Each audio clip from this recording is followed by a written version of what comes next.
Pemirsa, Kota Ambon merupakan salah satu ibu kota Provinsi Maluku yang berada di Indonesia bagian timur. Kota ini terus berkembang dengan pesat sehingga mempengaruhi pertumbuhan penduduk. Kota ini terus berkembang pesat dengan pertumbuhan penduduk yang semakin cepat yang mempengaruhi jumlah kendaraan di Kota Ambon. Parkir liar di kota ini bukan saja menyebabkan kemacetan, tetapi juga mengganggu pejalan kaki dan juga transportasi umum. Namun di balik pertumbuhan penduduk itu, terselubung sebuah permasalahan serius, yaitu parkir liar yang mengganggu ketertiban Kota Ambon. Permasalahan ini terus merajalela di setiap sudut Kota Ambon, sehingga perlu dipertanyakan siapakah sosok di balik permasalahan ini. Apakah kurang fasilitas parkir ataukah yang lainnya? Inilah dia investigasi.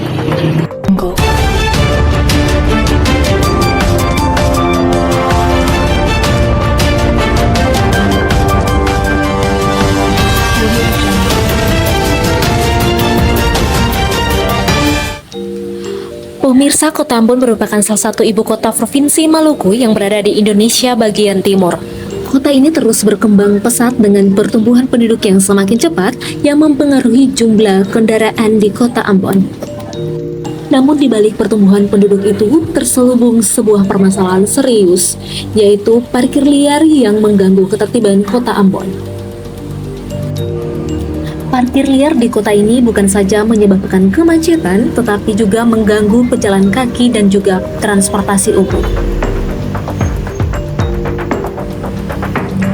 Permasalahan ini terus merajalela di setiap sudut Kota Ambon, sehingga perlu dipertanyakan siapakah sosok di balik permasalahan ini.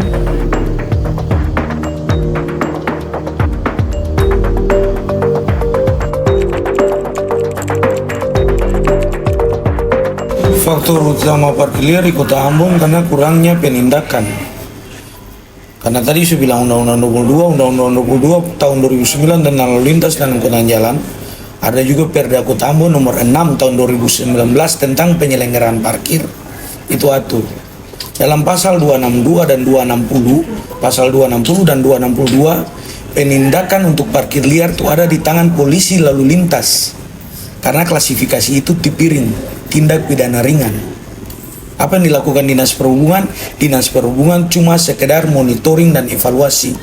Selanjutnya melaporkan. Apakah Dinas Perhubungan bisa melakukan penindakan untuk kendaraan yang salah parkir? Bisa. Didampingi oleh polisi lalu lintas. Apabila tidak didampingi oleh polisi lalu lintas, itu keabsahannya adalah tidak boleh. Itu ilegal.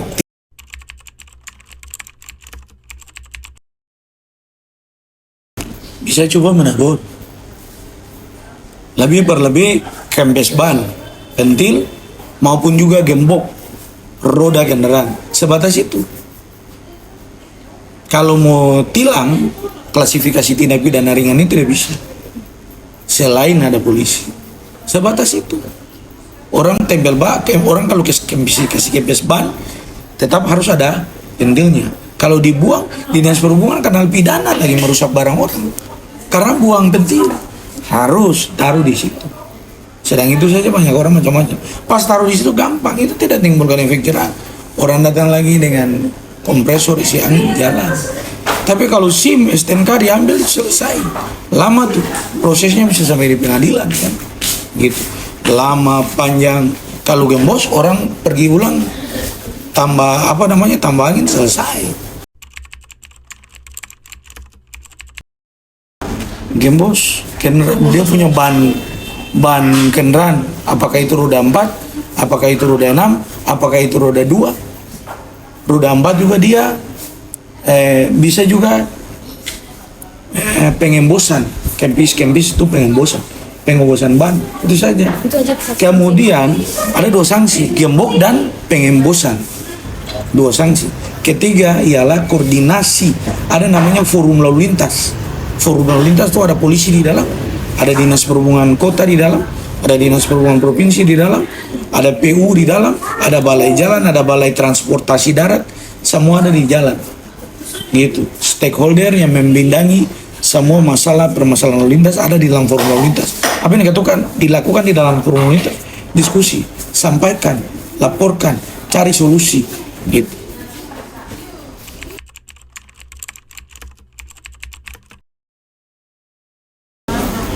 Pemerintah kota di dalam Perda 21 2012 tentang retribusi parkir di tepi jalan umum, pasal 11 itu dia mengatur tentang kita ini parkir itu diselenggarakan oleh pihak ketiga. Kita berikan pihak ketiga. Jukir itu adalah tenaga kerja dari pihak ketiga. Jukir liar, jukir itu terdiri dari apa? Itu ada dalam Perda 6 2019, Perda Kota Ambon nomor 6 2019 tentang penyelenggaraan parkir. Dia harus punya ID card, dia harus punya rompi, dia harus punya karcis. Bila mana itu tidak ada, tidak usah bayar. Kalau memang ada tetap mau, yang kita tegur itu adalah penyelenggaranya, pihak ketiganya. Karena jukir itu adalah tenaga kerja dari pihak ketiga, bukan dari Dinas Perhubungan. Teguran kedua, lebih dari itu kita akan evaluasi kontrak sampai dengan pemutusan hubungan kontrak. Tapi insya Allah sampai sekarang belum sampai di tingkat itu. Baru sampai di teguran kedua, iya. Teguran pertama, teguran kedua, iya. Harus ada monitoring dan evaluasi dari UPTD Sarana Prasarana Teknis Dinas Perhubungan. UPTD Sarana Prasarana Teknis Perhubungan ini membidangi parkir dan membidangi terminal. Itu dalam satu UPTD. Itu tupoksi. Monitoring dan evaluasi itu tupoksi. Oke.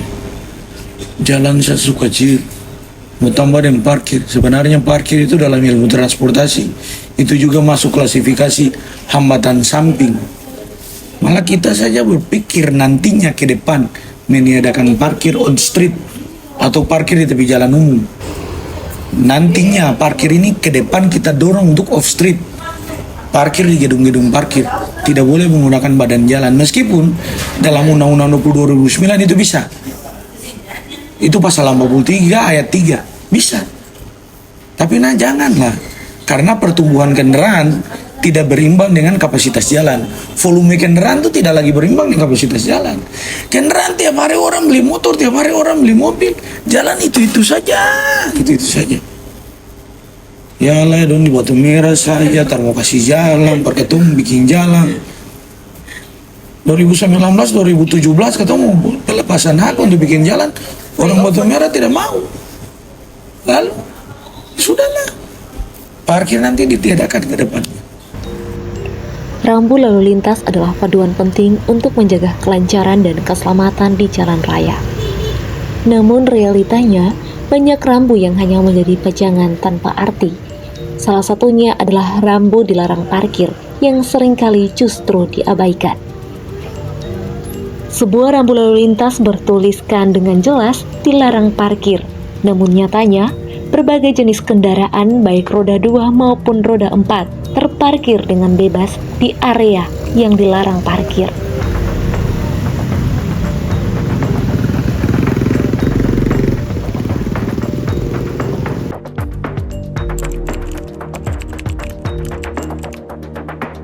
Kalau menurut saya itu karena ada beberapa faktor, mungkin karena ada sesuatu yang ingin cepat-cepat saya atau terburu-buru atau dengan alasan tertentu jadi terlalu serius lah.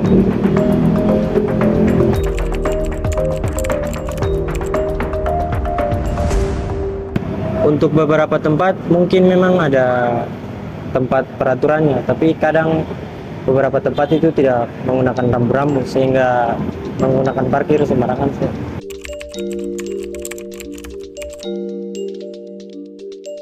Iya, terkadang jaga susah untuk mencari tempat lahan parkir.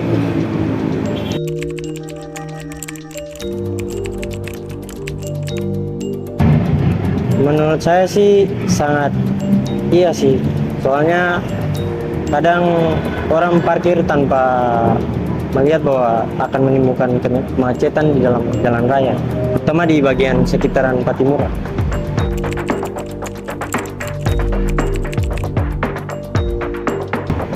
Kalau menurut saya sudah sangat betul mereka menegak semua penegak di dalam jalan, tapi kurangnya untuk rambu-rambu di jalan untuk seperti apanya, mengatur jalan gitu supaya tidak berhenti di sini di situ itu ya.